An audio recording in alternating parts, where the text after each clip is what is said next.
This next episode, I had the privilege to interview two people at the same time.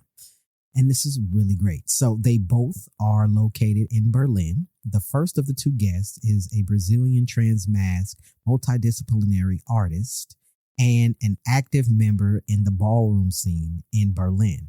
And the second of the two of the guests is also in Berlin and also into the ballroom scene. They are friends, and together they created Work the Cunt. Yes, it is exactly that, Work the Cunt. And so within this episode, we talk about just that. What is Work the Cunt? What does it mean? And how it's building the bridge between trans folks, transmasc folks, and the ballroom scene there. And we also talk about gender identity. And if you remember, and if you remember back in the past episode 102, me and the guest from episode 102, we talked about being socialized in lesbian spaces and how it may or may not have shaped our transmasc identities. And so within this particular episode with my two guests, I talk about just that, right? And how gender identity was shaped by either not being a part of the lesbian community or being a part of the lesbian community. You will have to listen to find out which one it is.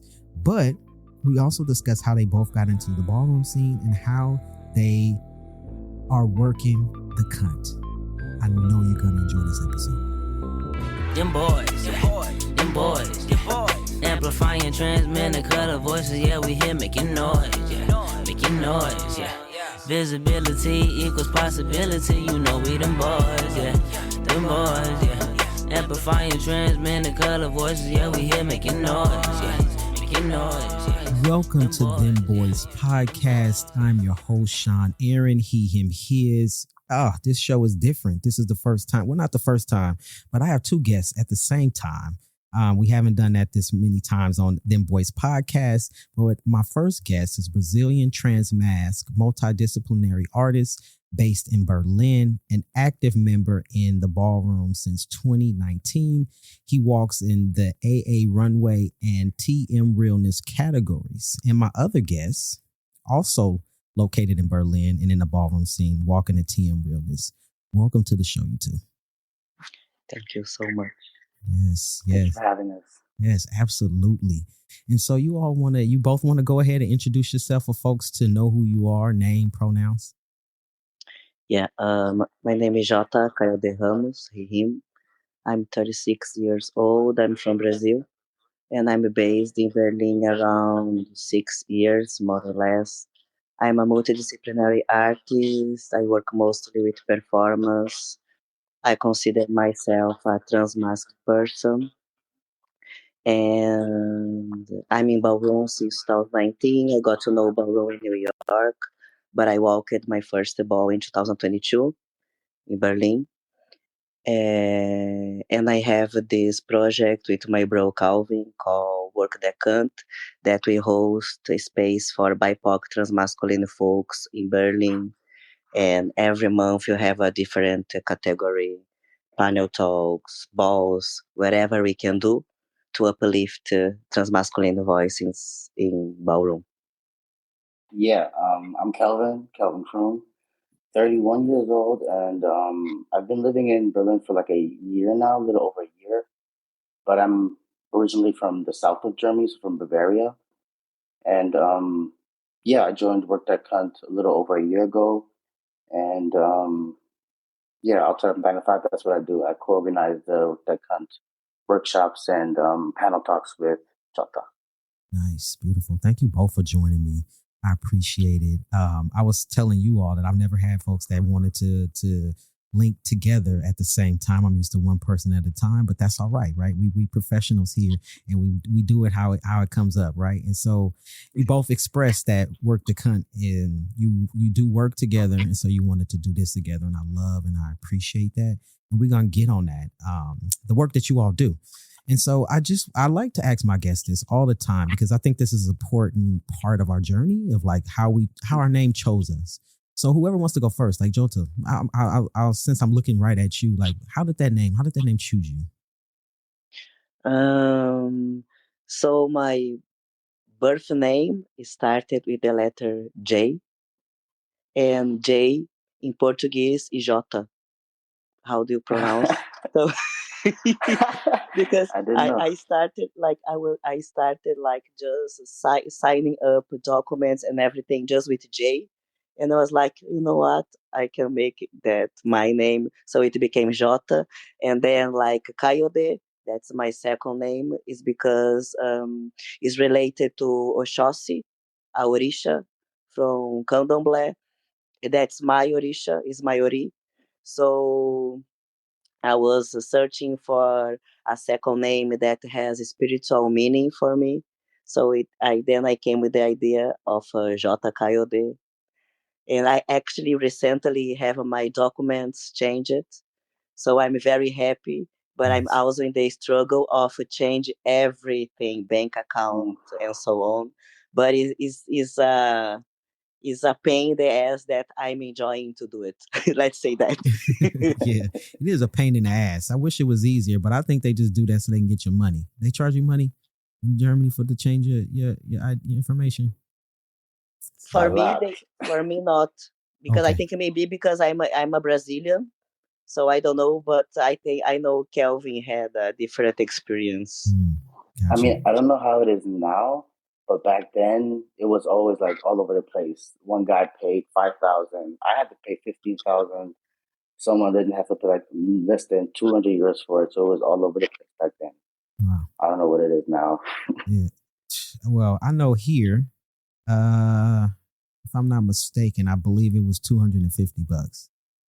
So that's That's good. well, That's it. y'all ain't got to say it like that. That was a lot of money 15 years Yeah. ago. Did you? I No, was I'll pay. struggling. Y'all like, that's it. Yeah, but yeah. But then it's the process though, because you gotta go to court, you gotta stand in front of the Yeah. judge, then you gotta put it in the newspaper. So nobody is contesting that you running away from your own name. You change your name to run away from your own name, like right, financial obligations and that type of stuff. Maybe it's a spouse, a significant other, or whatever you married, and you trying to get away from. So they're trying to make sure you post it in the paper. It has to run for like 6 weeks, and then you go back to court, and then the judge say, "Okay, nobody's here to contest your name change. It's changed." So it's a Wow, that process. is a lot of. I think for me it was a bit easier, but I had to go to the Brazilian embassy here in Berlin. And then it was like a lot of paperwork that I had to pay. But I think in total, actually, I paid like 100 euros. But it was to get the paperwork from Brazil. But it was like the list was endless. Yeah, But it is worth it. it is But worth it. For they sure. make it hard. But for me, the like one of the worst parts is because when you go to the embassy here to do the name change, they call your dad name in the mic so everyone hears. So they have it's just like you all, I'm here to do that, but Yeah. they don't give a shit anyway. So Yeah. You know what though? To be honest, I think that's our own internal thing because I think really people ain't really fucking paying attention. They worried about getting their own stuff together, right? It's just us of thinking that, oh, people see me, people hear me, people looking at me. And I really think that most people mind their own goddamn business because they stressing off the paperwork and the $1,500 that they got to pay. So they ain't worried about what the fuck you there for. You know what I mean? I like to think like that, right? To kind of ease my nerve in a bit that nobody's paying attention to me, right? yeah. Calvin, what about you? How did that name choose you? It's funny because I haven't been asked that for a long time, and I don't actually know why it's the name Kelvin. I remember back when I was like young, very young, and we used to play games and everything. I always used to characterize myself as either Kelvin or Marvin in my head because I wanted to not be that name that I was called. So those two names stuck. And then when I started my transition and I asked my mom for a name, they were all very white, very fitting to Bavaria, south of Germany. And it was like, nah. And then I went back to either Calvin or Marvin. And then I was like, okay, let me take Calvin because it has a nice ring to it, my last name. And yeah, so I stuck with that. But I don't know why that was from, I don't know, 4 years old till I was like a teenager. I always had these two names in my head when I was trying to like take myself out of the old name, you know? Yeah, I love that. CC. I love that. Right. Yeah. What was one of the names that your mom gave you? Like, I'm curious.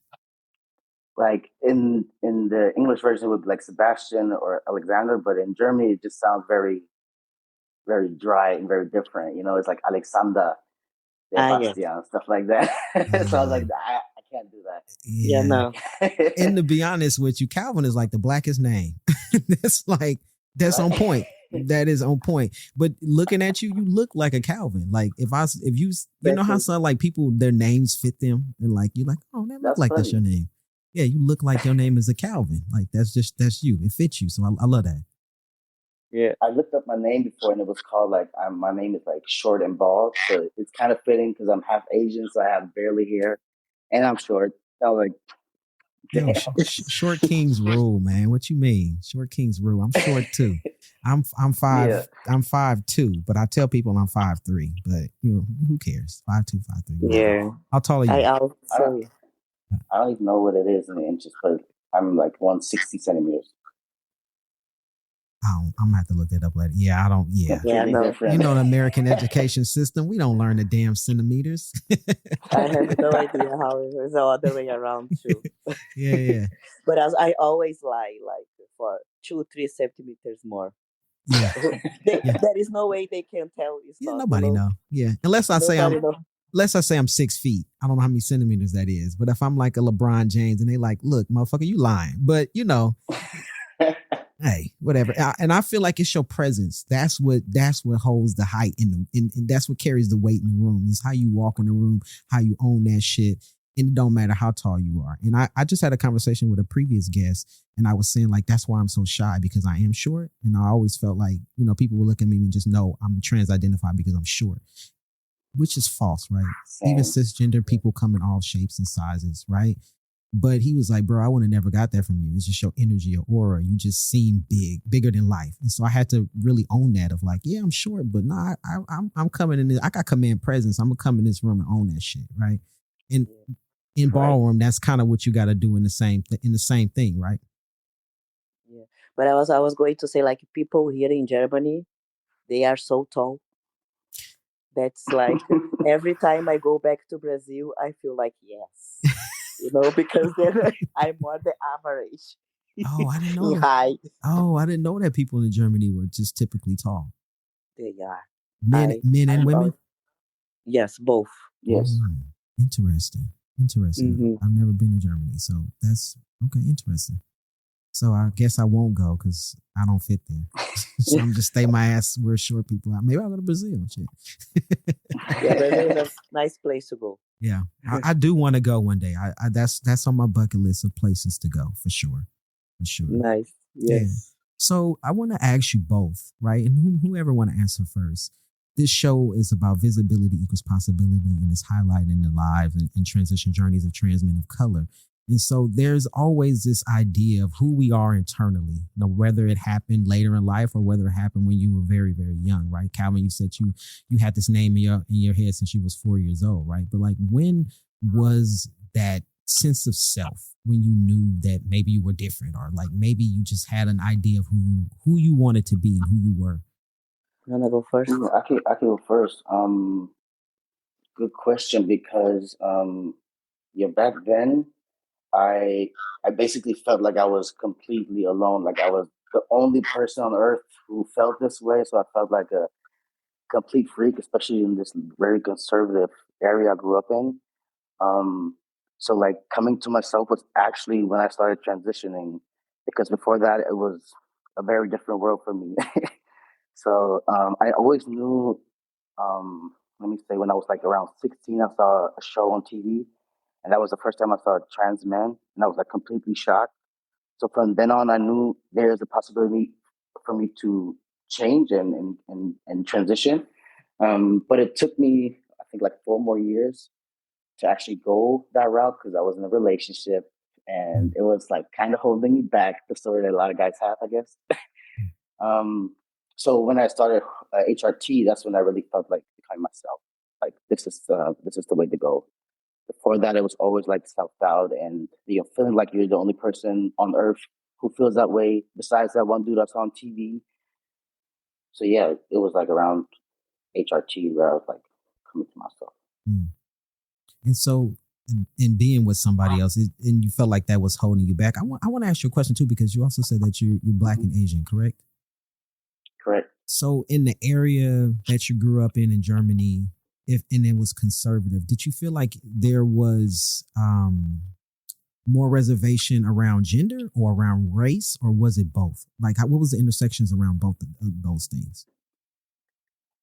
I'd say more race, because I never really had issues with transitioning myself in that area, because most people who knew me from the early ages on were not shocked of me transitioning. So it was nothing surprising to them.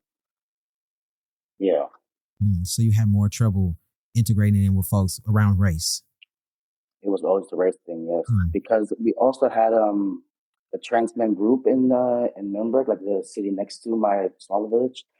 And we were like around 30 guys or something like that. That was the only like queer community I ever been in, because I was never in like any queer spaces back then. And all of them were white dudes with very different privileges and the views of life and everything.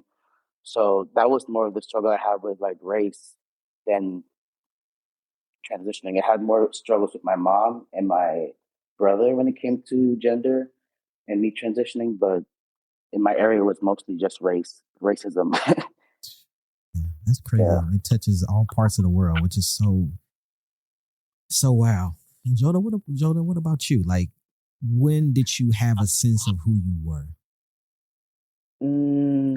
I have this memory that when I was very, very young, I think around 6 years old, that I started to pee while standing.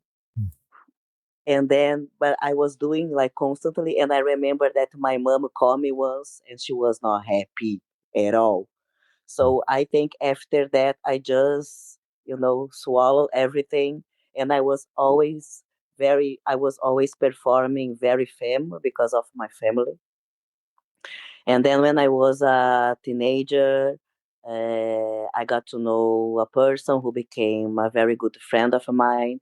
And he's also transitioning to now. But and then he started to do drag king. And it was someone that I was very open to talk about how I was feeling. And then he was like, yeah, you should try to do drag to see how you feel. I was like, no. And then like many years after, I was finally like, okay, let's me try this drag king thing. And then I was like, I tried, and then I did a performance, but then it was just for fun at the beginning. But I realized that I was very comfortable and that I wanted to be in drag king every day. Like I was like, no, for me, I can be in drag every day, 24/7, Monday to Monday. And then this friend of mine, yes, maybe there is something more you should think about it. And then I realized, then I was like, okay, so maybe I'm a non-binary person. And then I was in this phase, and I was like, actually, no, I'm trans, and that's it. But yes, it was a whole process. But for me, it's very interesting when I think about this memory when I was in a very young age. And then I didn't know back that time already. I just didn't, because I didn't see any other trans people around, especially trans men, trans masculine people. So I didn't even know that it was a possibility, to be a trans masculine, trans man guy. So yes. So I think it was how I started. It was like a true, actually, drag king. Nice. Thank you for tuning in to this week's episode. So from whatever platform that you're listening to this week's episode on, please be sure to give us 5 stars. And if there's something within this episode, whether it's the guest or something that I said, or maybe the guest said that resonated with you, be sure to go and leave us a comment on this episode or leave us a comment on the show. So what happens is, if you feel like it resonated with you, I'm sure there's someone out there who hasn't even heard about Dem Bois Podcast. It may resonate with them, and actually it could save someone's life. to hear these stories, right? Because we believe that visibility equals possibility, but there isn't any possibility if we aren't visible. So if you go and leave comments, the more comments you leave, the more 5-star ratings you leave, then this podcast will be available to more folks to see. And so we want to be visible. We want to be out there. We want folks to know that we're here and that our stories are out there for them to listen to. And so if you could do me a favor, please go ahead and rate the show or leave a comment. Until next time, see you on the next episode.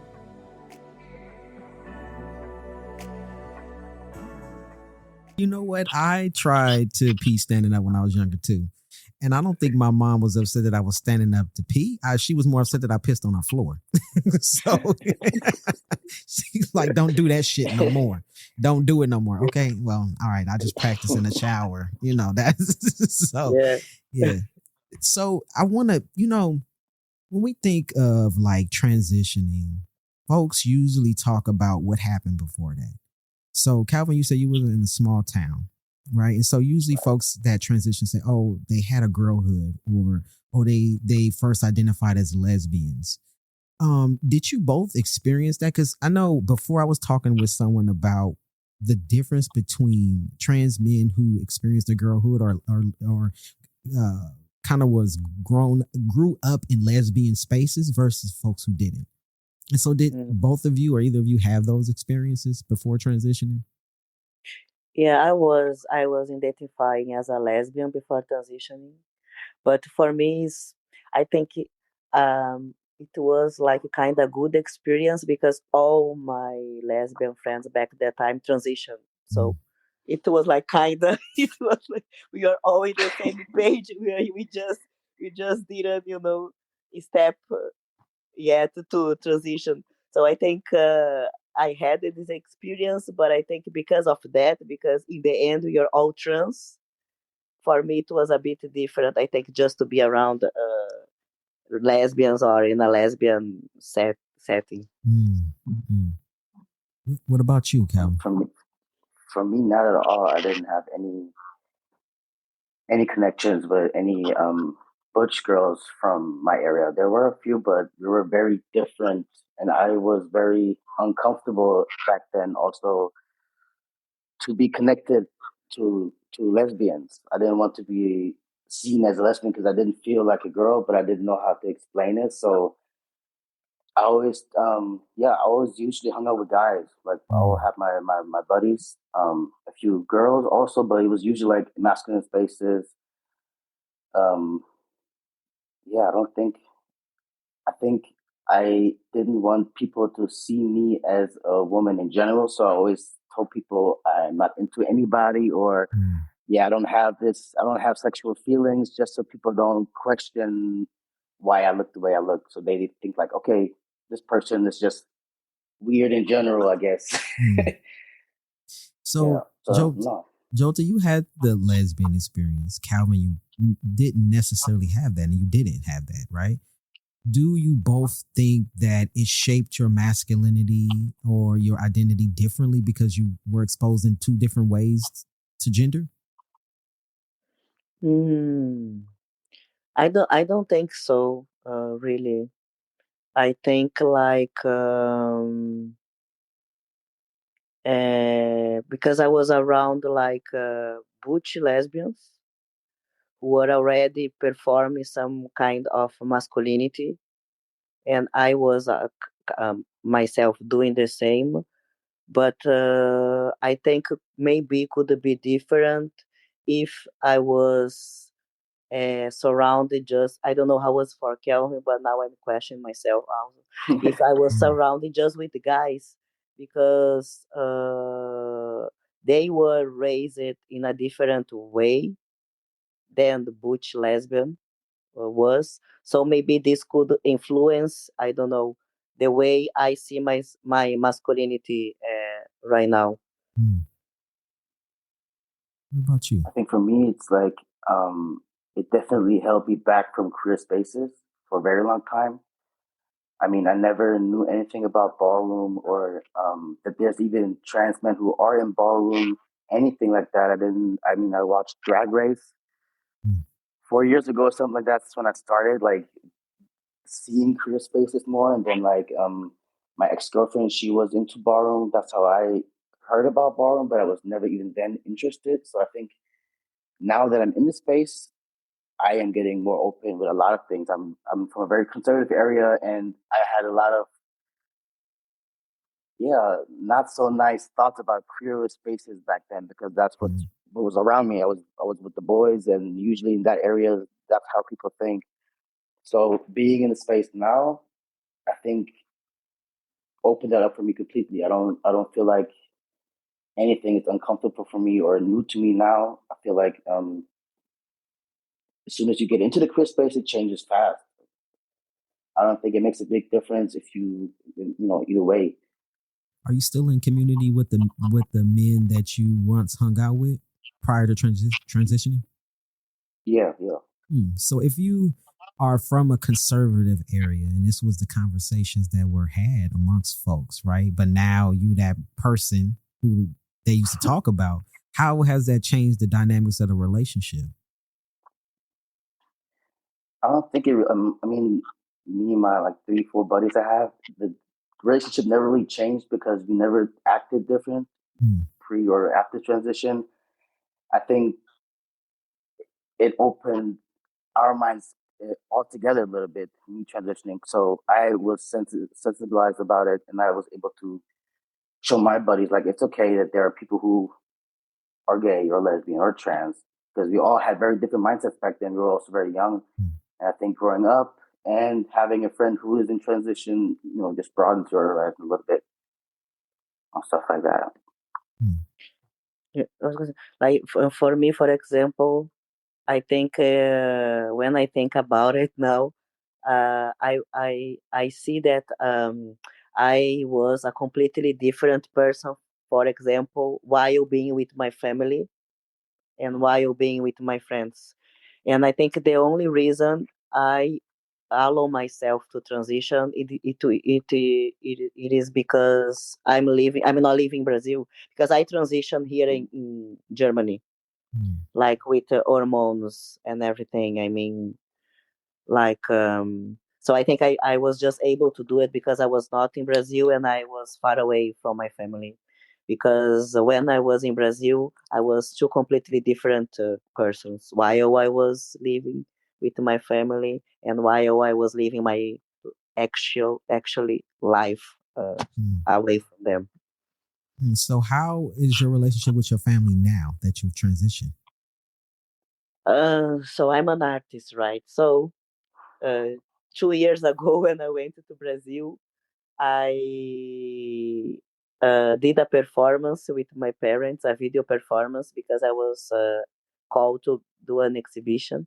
So I did a performance with them. We made a like 4 meters high trans flag with fabric, like pieces of fabric, and I invited my mom and my dad to do the piece to me. And while we were doing, I was telling them that I am trans, and then like they accept, because they understood. If they didn't accept it, I was just going to stop to talking to them. But like my mom, my dad is a little bit more okay than my mom, but like my mom, she's very how can I say, if I go out with my mom, for example, and she needed to introduce me to other people, she say, this is my son Jota. But when we are home, she keeps calling me to her, and I'm like, you are just doing that because it's not because you are old or anything like that. Because if you can do it outside, you can do it inside too. So we had a very difficult talk, and I told her if she doesn't call me like Jota, and she doesn't use my right use to me the right pronouns, I was not going to talk to her anymore. And then I think she's trying, but sometimes I feel like she gives like 3 steps forward and 2 steps back. You know what I mean? Sometimes she does, sometimes she doesn't. And then as a strategy to my mental health, I decided like if I have to stop to talk to her, I'm just gonna do it. And then it's up to her try to do the right thing and talk to me, because she already know what she needs to do it, to have me in her life. So yeah, so let's say my relationship with them now is so. I'm going to Brazil now in January, and I'm going to stay there for 2 weeks. And then I say, I'm for 1 week.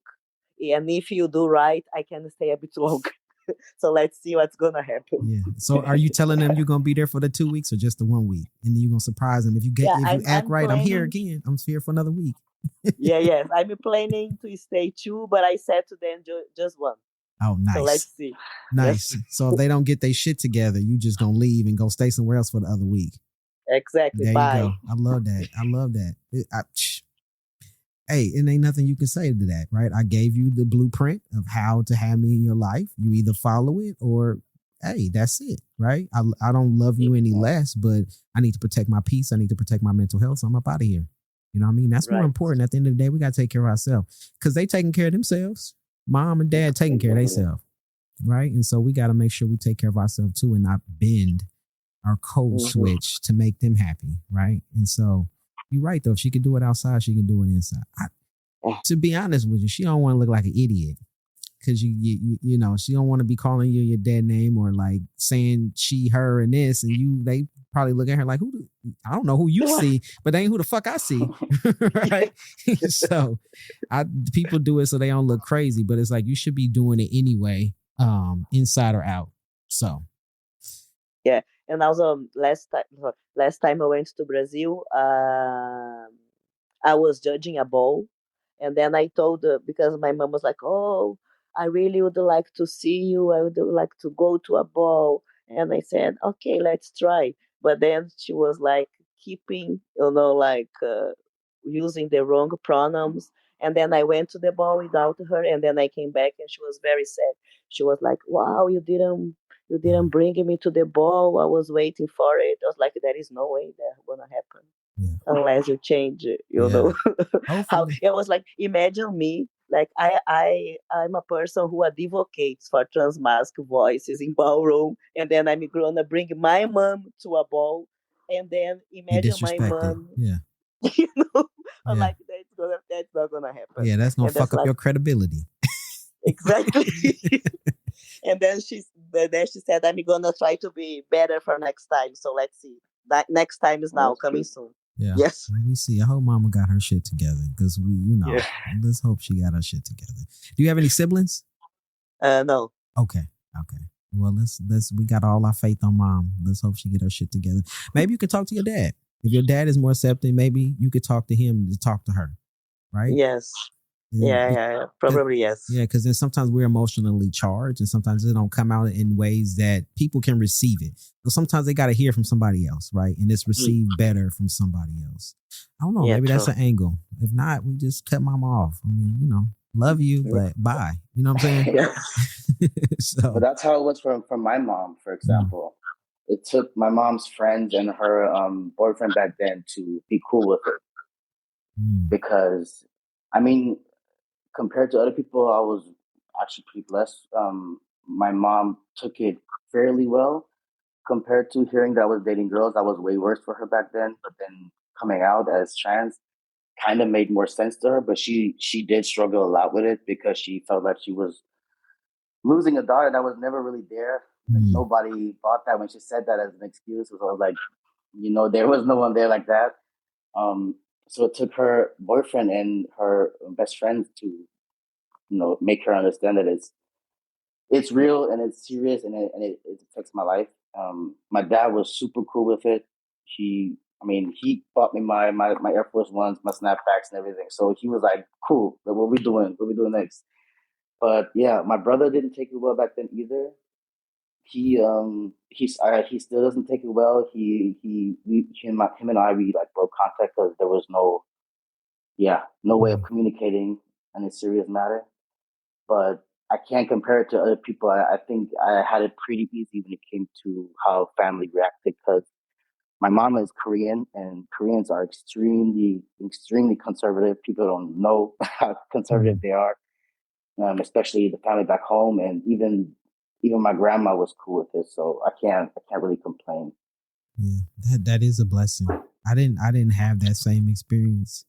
My mom, I don't know if either of you've listened to the beginning season of Dem Bois Podcast, but I talk about being homeless. And my mom was like, well, I did a double whammy. I'm like, I'm trans and I'm, I like this girl. So she was just all over the place. But anyway, she was like, you got to get out.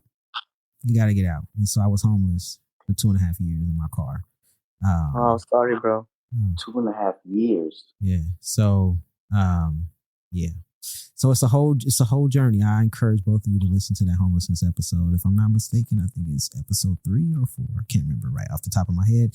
For folks listening, I'll make sure to put it in the show notes below so you can click on it and have easy access to listening to the episode. And then later, I had my father wasn't really in my life, so he never was really there anyway. So I wasn't missing out on shit with him. He would come. I didn't really see him face to face until I was 16. He went in and out of prison my whole life. But I don't know who told him that I was transitioning, but somebody told him, and he called me. And he said, you're always going to be my little baby girl. And I said, listen, you wasn't even there when I was a baby girl. So as far as I'm concerned, I ain't never got to see you. Or I don't have to ever talk to you again in life. And he said, well, okay. And I hung up and I ain't talked to him since. I transitioned now 12 years ago. So I haven't talked to him in 12 years. So, I mean, I ain't missing out on nothing. He's missing out on everything, Exactly. Yeah. So it is what it is. And so, that would leads me to talking about building community, right? That's why we build community. That's why we have chosen family and friends. That's why you both, I'm assuming, this is just my interpretation of it, get into a ballroom scene because that's like a family, right? That's building community. That's being in a place where people ain't worried about it. People getting their pronouns right. People see you for who you are, and it's no explanation. You don't have to code switch. You don't have to do any of that stuff, right?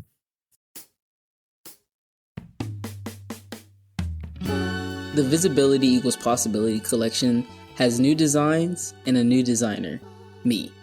My name is Zion, pronouns he, him, his, and I was on episode 53 if you want to go back and check that out. But I am the second trans man of color to design for the Visibility Equals Possibility collection.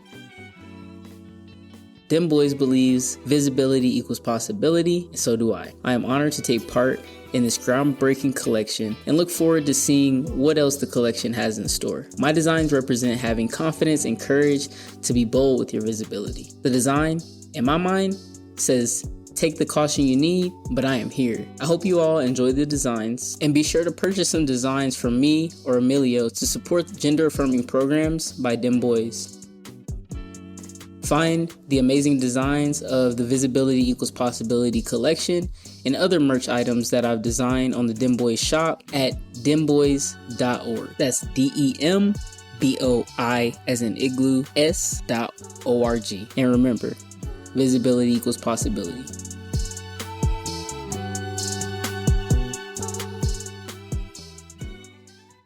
Talking about the ballroom scene, I just learned about ballroom in 2015. I just didn't know, right?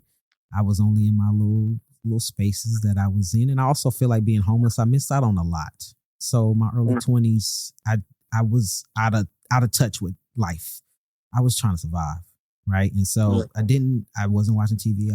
It's a lot of things that I felt like I missed. I wasn't in community lesbian spaces until I got in my mid 20s, late 20s, right? And so a lot of things I missed out. I didn't have relationships with trans women or trans men or any of that, right? So I was a real narrow scope of the queer community, right? And so I learned about ballroom in 2015 when a group of folks, I went to a leadership retreat, and they was just shocked that I didn't know about ballroom, and they made me watch Paris is Burning. And that's how I learned about it, right? And so my question to you both, because you have business relationship together, right? Workdatcxnt, am I correct? Yeah. And so I love that name. In so many ways, I love that name. I want to get into why y'all call it that, but I just love it anyway, even if I don't know yet. But so I want to ask you both, like, how did you get into the ballroom scene? Like, how was that for you? I know, Jota, you was in it since 2019, and then Calvin, you got in 2023. So I just want to know, like, an introduction of that and like y'all business and what does it exactly do? I got to know ballroom through a friend while I was doing a residency in New York. Then I came back to Porto Alegre, my city, and it was just coincidentally they were having their first ball there. So I helped to organize and I attended the ball, and it was super nice. But back that time, I was identifying myself as a non-binary person. I haven't seen any trans man in there. Yeah, then I moved to Berlin. COVID happened. So I think the first ball they did it was when 2022 after COVID. So I attended a workshop, a runway workshop, and then I decided to walk. And then it was how I entered ballroom scene. But it was like I think I've seen in 2022 like two trans men in the scene in Germany, and yeah, I was like, yes, I want to do that. I also want to walk. And then I started walking. First I walked All America, and then I walked Transman Realness. And I don't know how, because it is a category for, I was just on the beginning of my transition, but back that time I had the balls to do it. I was like, I'm just going to do it wherever. For me, like, I just want to have fun and I just want to enjoy myself. So I just did it. And since then, I'm in ballroom. Nice. I don't have the confidence for that. I'm shy. Don't let this microphone fool you. I'm shy as fuck. You shy too? But yeah. I'm shy too. We're all shy. The way you just described that, you ain't shy. You say you love to have fun. You want to walk. You want to do drag. You know, you wanted to do it for every day of the week. No. I don't believe you saying you shy. But I just can't. So more power to both of y'all for doing this. What about you, Calvin? Like, how did you get involved in this? So yeah, my ex-girlfriend, she was into ballroom, and I always saw her watching it on YouTube and stuff, but it was mostly voguing. I never saw a trans man walking Realness, for example. And then there was a ball in Munich, like 2-hour drive from my village or my city. And I joined just to like hang out and look at it. And then I ended up walking that day because they found out that I was trans, and especially in the south of Germany, the ballroom community is very, very small. So a trans person was crazy to them, like, please walk. And I felt like so uncomfortable because I'm extremely shy too. And I told them no multiple times, but then, yeah, everybody was just clapping, cheering, and like giving me a good feeling. So I was like actually pretty mad. And I was like, fuck it, let's go. I'm going to walk and do whatever. So I walked. I was like shaking inside. I didn't know what to do. I didn't know what to say to the people who were sitting there judging me.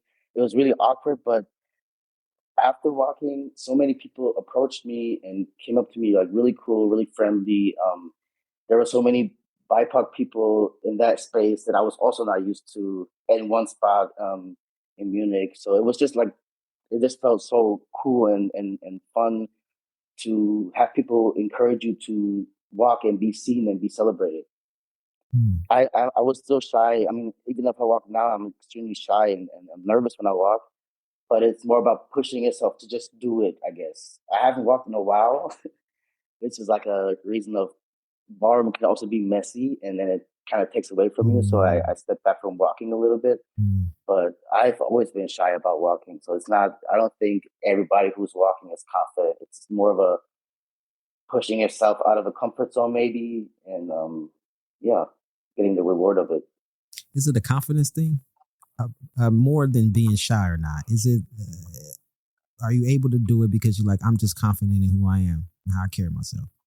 Yeah, I mean, in the beginning I was shy and I didn't know what to do because it felt like very acting wise when I saw people walk.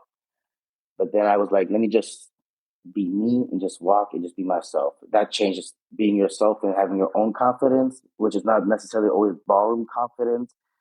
helped me to just feel a little bit better about it. But I'm still nervous and shy walking. Even now. Inside. So I want to refer, because I was looking for an episode. Episode 55 and 56, A Ballroom Story, History, Culture, and Euphoria with Sydney Ballou. And Sydney was once in Berlin as well. So I don't know if you know Sydney, but I would encourage, that's another episode for y'all to check out. So the homelessness episode, and then episode 55 and 56 with Sydney, who is a trans man. He once lived there, but now he lives in Southern California. But Ballroom is his life. And this episode was part 1 and part 2 because that's a lot of what he talked about. And so just knowing that there are trans men in these spaces, I want to ask, is there anything that you would like to say to somebody that's listening that maybe was like me and not sure about Ballroom, not sure about, trans men fitting in that space? Is there anything that you would say of like a word of encouragement or like an invitation for other folks to integrate into the space? Yes, I think Ballroom, when you go to Ballroom, and if you don't see transmasculine people, you directly think there is no space for you there. And this is kind of what happened to me in the beginning. I was like, I see a lot of butch queens, I see a lot of femme queens, I see a lot of cis women, but like I can count in one hand how many trans men people are in this space. So I think now Ballroom is making more space and opening more space for trans guys, like opening more categories, that like different categories. Because also normally when you go to a ball, you just see trans men realness. That's a category that you have to perform a very binary way to be and to present yourself, and not everybody wants to do that. So, but I think also is a place that you can explore other things.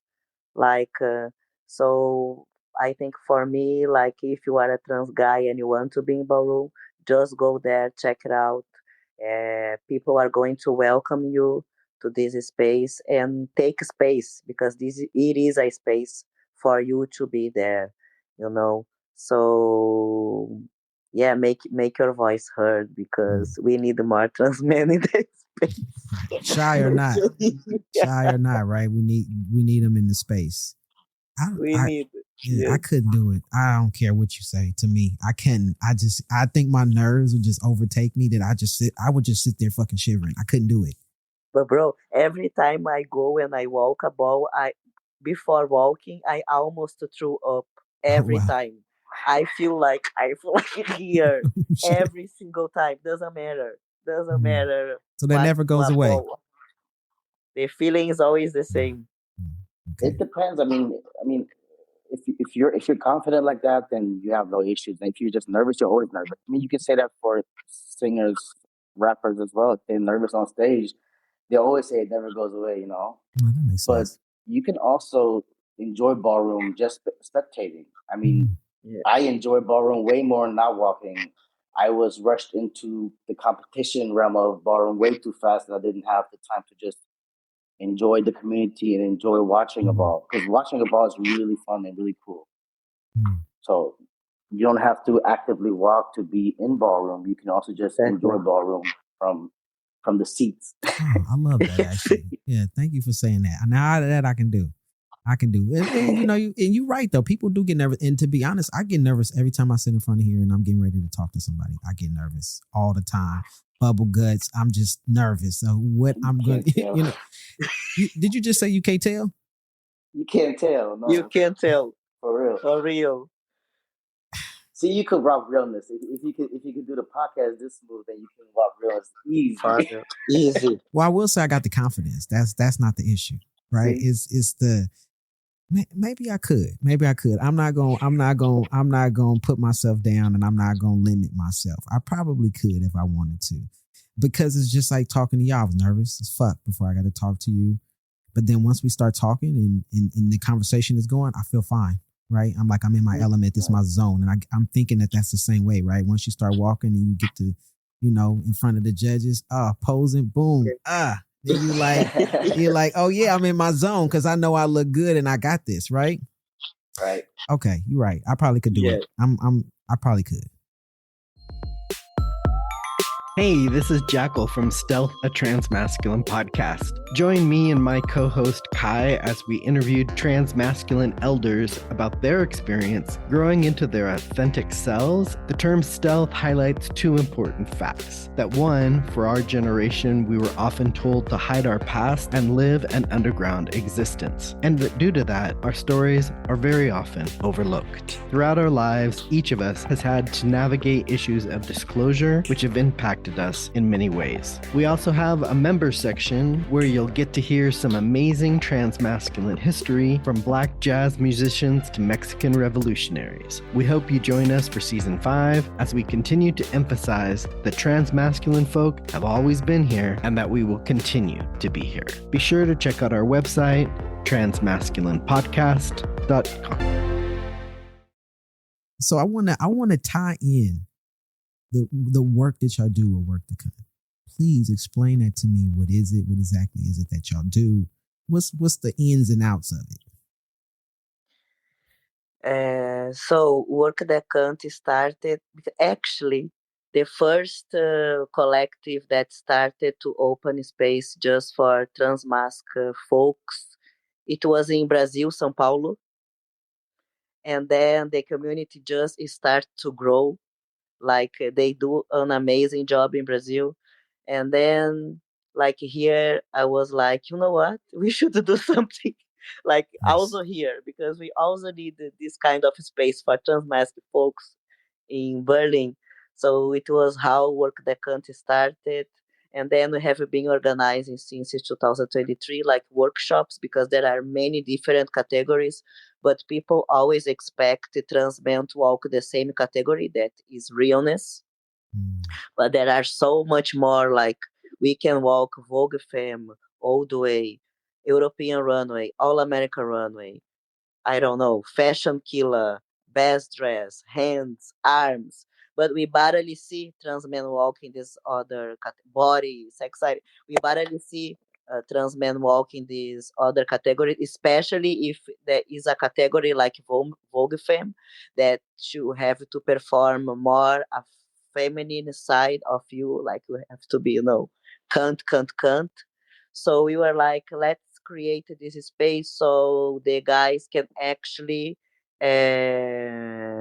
get to know other categories and train for these other categories, and is a space that they can feel comfortable by doing that.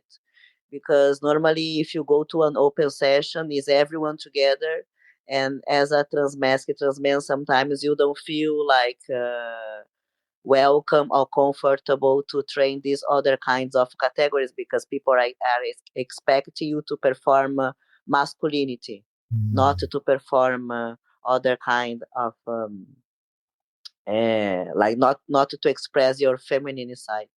So but that's ballroom. That's where it comes from, just for context, because ballroom is like extremely binary. So they expect a femme queen to be extremely feminine and trans man or transmasc to be extremely masculine, like dangerous, masculine, toxic, and all that type of stuff. So they push you into this box of what can a trans man walk, and it always ends up being that we can walk realness, And we don't only just walk realness. We have different interests. We're not all just this toxic masculine body. We're not just all the same. So that's why Work Dat Cunt became so cool and important for Berlin, especially. It opened up so many categories to try out for the guys that they usually don't have the space to do so. I love that. And so it's a private space. Yes. Okay. I love that. So my question is, just the voice. I love that. The name. the name, Work Dat Cunt. Let's talk about that. Let's dissect that. Yeah. I think I know, but I don't want to guess. So please tell me, how did the name come about? What is the meaning of it? Because like the categories, Ballroom has its own language. Okay. And like it's all about being cunt. Like when you are cunt, it means that you are fab. And it's like work that cunt, like for the boys to also work that cunt, to be cunt and to be fab and to express themselves and to be free. Like all the rest of the community can do it. And especially like, like there is a lot of gay trans men folks, and they are very much erased in the ballroom community. So it's also a way to create space for them to walk these other categories. And so Workdatcxnt, it came because of that, like we can also be cunt. We don't need to be like perform a mask all the time, mask and binary all the time. We can also have the possibility to be cunt and be fab in other ways. Okay, got you. So it's not necessarily talking about a specific thing. It could be an adjective or a verb.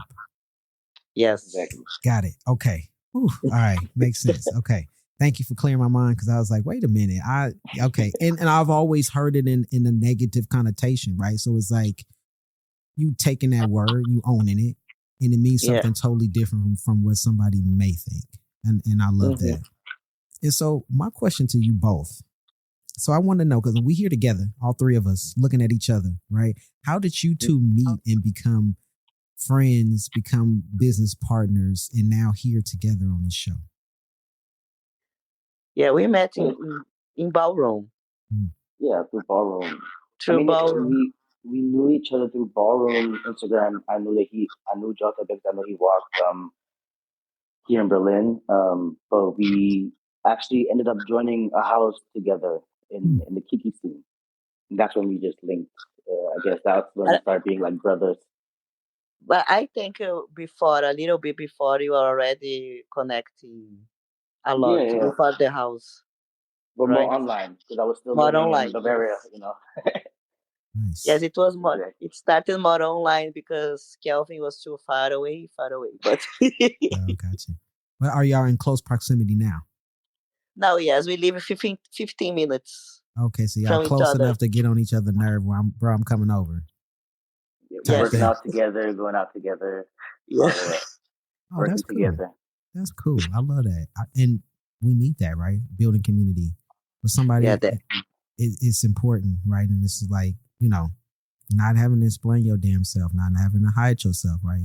Being in community with somebody that just gets you because they've been through the same experiences, right? And it's different from hanging with cis men. It's different from hanging with cis women. It's just different. It just feels different. Definitely. Yeah. And also this thing that we go to the gym together, for example, I love to go to sauna after gym.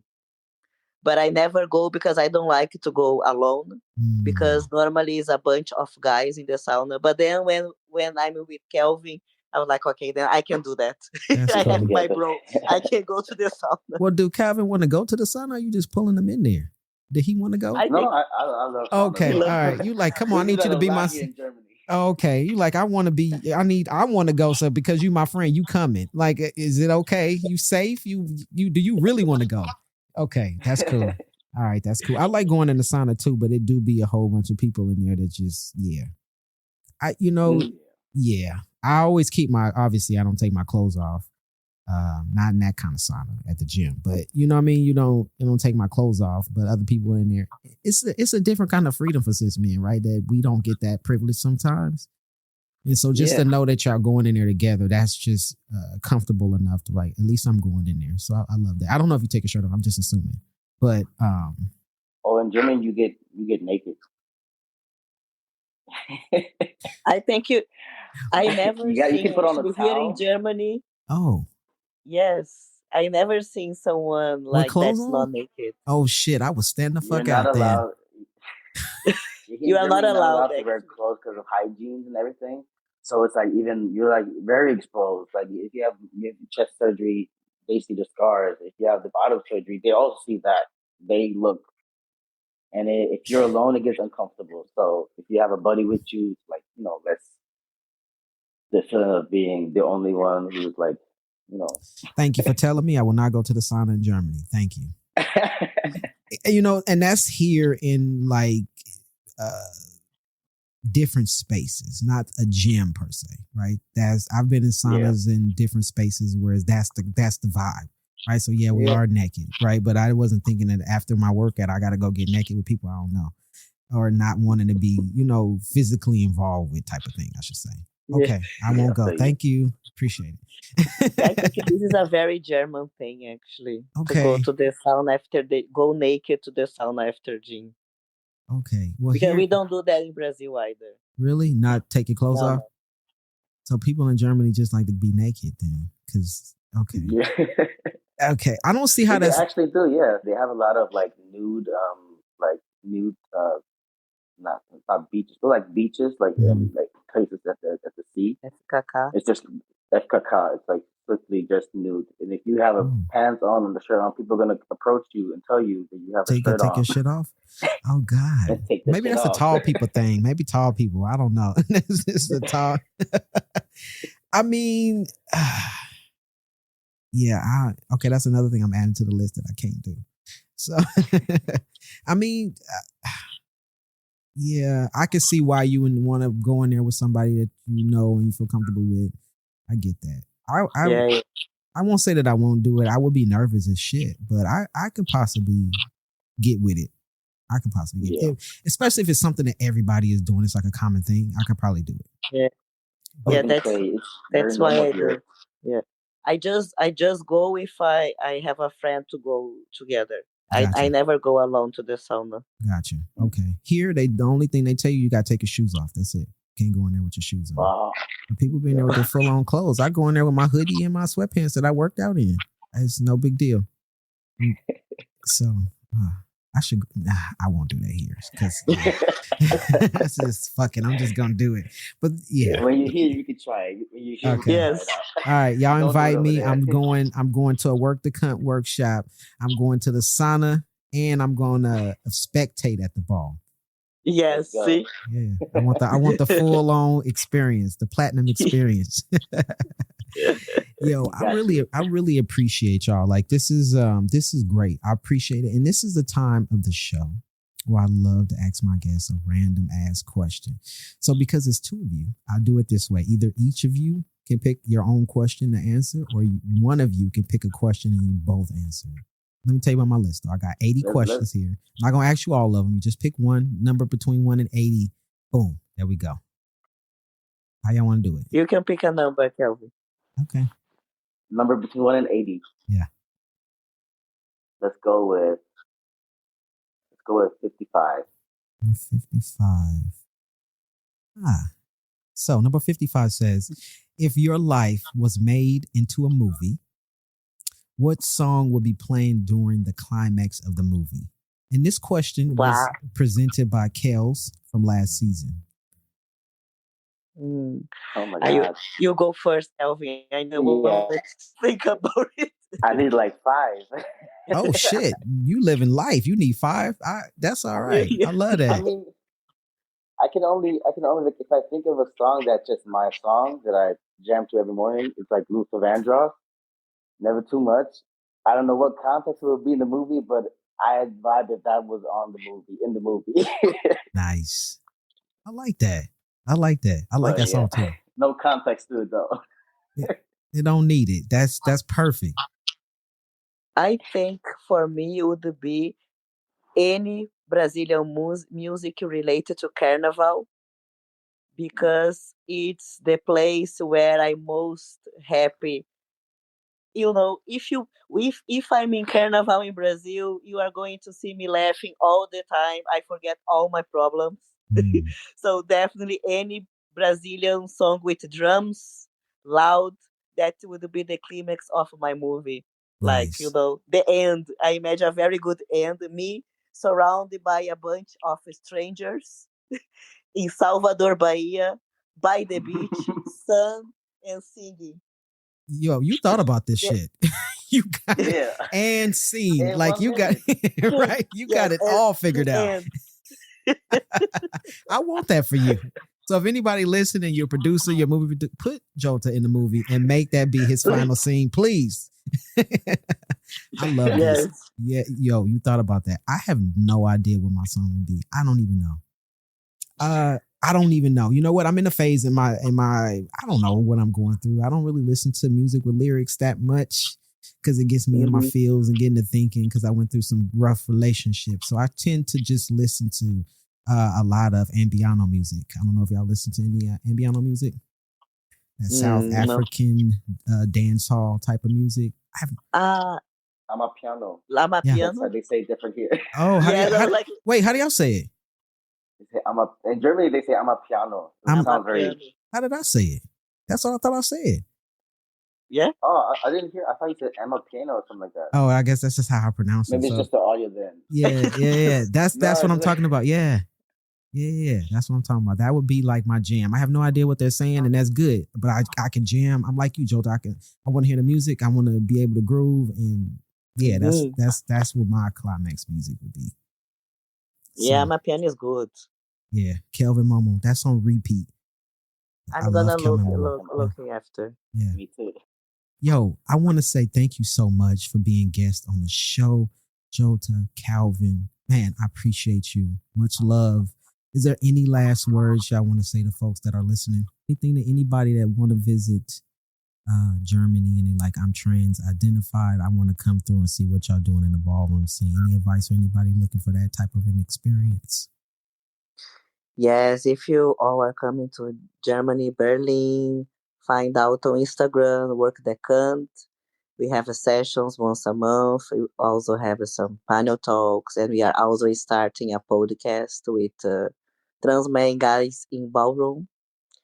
So, yes, it's been a journey. Yes. Come to see us. Yes. Love it. Thank you so much. Join the workshop. Yes, I love it. Thank you so much for being a guest. Appreciate it. Them boys.